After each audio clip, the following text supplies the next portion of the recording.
Buckle in. Can everybody hear me in the back? I'll yell, Nenny, don't you start.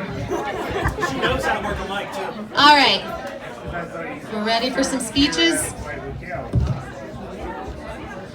As most of you know, Kira and I have been friends for 20 years. As I started to write this, I thought, how do you even begin to summarize, I'm already starting to cry, everything that goes into a 20-year relationship?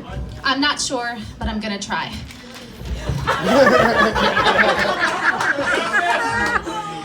I'm not sure a lot of you know the story of how Kira and I became friends. It all started with a boy. He was my personal Jake Ryan from 7th to 10th grade, the unrequited love of my awkward adolescence. And who should he date at the start of sophomore year? Kira. A girl who wore ties as headbands and clothes that didn't quite match but managed to still look really cool. A girl who happened to also be joining the drama club and who I had to meet to see what all the fuss was about. I sat next to Kira during one of our rehearsal breaks, and being the complete weirdos we are, it didn't take long for us to become friends. The rest was thespian history. Thespian, Shane, not lesbian. It's insane to think of everything we've been through together in our 20 years of friendship.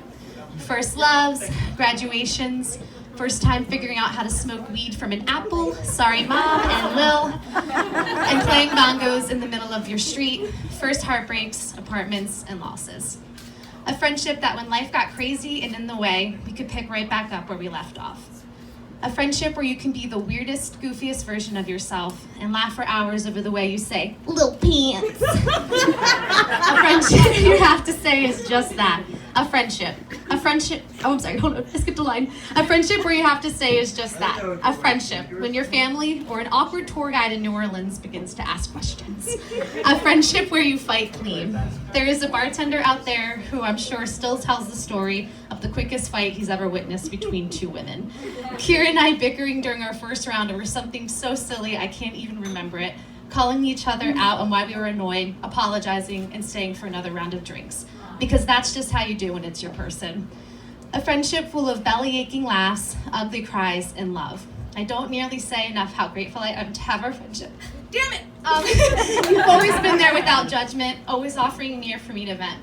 You are fiercely loyal and protective of those you love, and I'm happy to be counted among them. Psyched y'all out, it's not that long.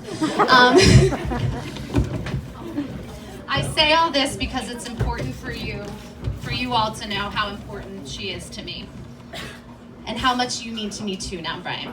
Well, I thought you seemed cool the first time I met you. That moment that really sold me was during one of my shows at McCoy. A mutual friend of Kira's and mine, Rachel, was visiting from out of town, and while the two celebrated, I remembered you stayed sober the whole night to make sure they got home safely. That was also one of the first times you met my family, and knowing how close Kira is to them, and also how terrifying my mother can be. You really wanted to make a good impression. That really meant a lot. You are scary, you're a mom bear. Thank you for making my best friend laugh. Thank you for making her nachos at midnight, for being okay with the vacuum on every floor of the house. Thank you for always treating her friends as your own and letting them know that they ever need anything to just reach out. Thank you for appreciating the bond between Kira and I, and thank you for still kind of being afraid of me.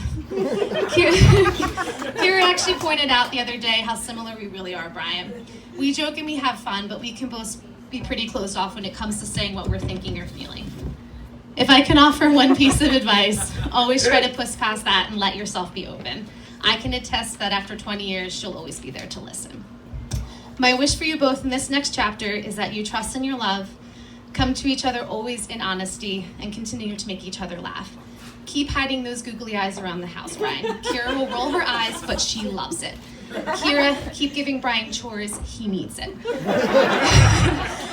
I know this year things have been crazy and scary, but I hope you feel only pride that you came out the other side stronger. It's an honor to call you both my family and to be a part of this day. I wanted to end on these lyrics from the Queen, Alanis Morissette, as I really think it beautifully sums up love. You are the bearer of unconditional things. You held your breath and the door for me. Thanks for your patience. You're the best listener that I've ever met. You're my best friend with benefits. What took me so long? I've never felt this healthy before. I've never wanted something rational. I am aware now. cheers. I love you guys. Love you.